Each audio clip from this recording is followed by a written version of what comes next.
You know what? I think you need to have Michael Boskin on for that one, Tom. All I can tell you is that China has been suffering from deflation for the past couple of years. They have been trying to export their way, out of it.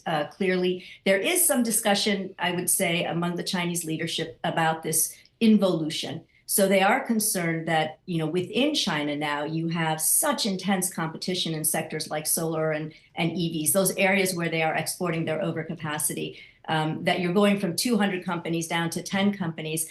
People don't, they are concerned about employment. They're concerned about these rock bottom prices. So I think there's some potential for some structural shifts within China. But I'm not seeing moving forward yet on that. Paul, should we go inside baseball? Sure. Okay, we're going to go inside baseball, folks. Here, we're doing a Scarlett from Westchester just emailed in. Nice. Scarlett Food just emailed it. Yep. Hey, stupid, stop making jokes with Liz economy. Get serious. Liz, in Taiwan, there is a recall election.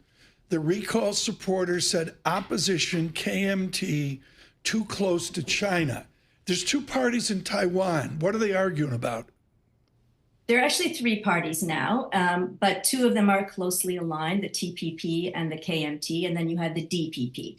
So what the DPP and the other two are arguing about is, number one, what you just articulated, what Scarlett is so right about, which is that the KMT seems to be making a lot of overtures to Beijing, talking about peaceful reunification, which is not something that the majority of the Taiwanese people support.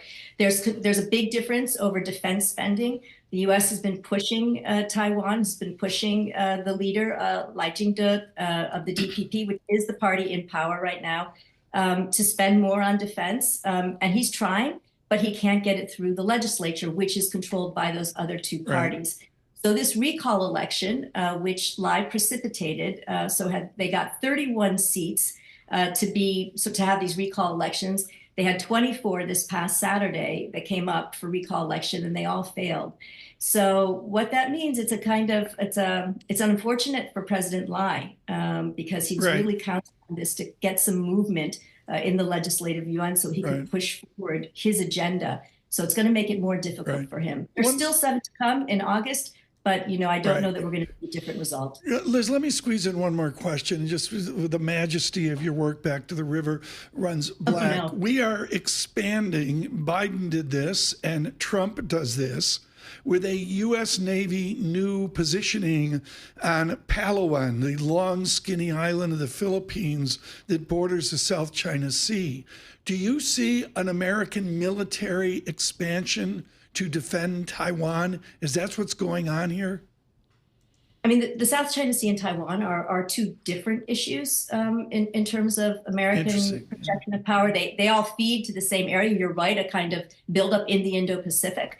I think it's unclear right now. This administration has said that, our first priority in national security is border security. Our second is the Indo-Pacific. But I don't know that we can trust. President Trump has his sort of idea about spheres of influence. And it's not clear to me that in the case of a military attack against Taiwan, that that President Trump will be willing to put troops on the ground. Certainly, I hope that we will come to the defense of our strong partner and ally Taiwan. But I think that remains to be seen.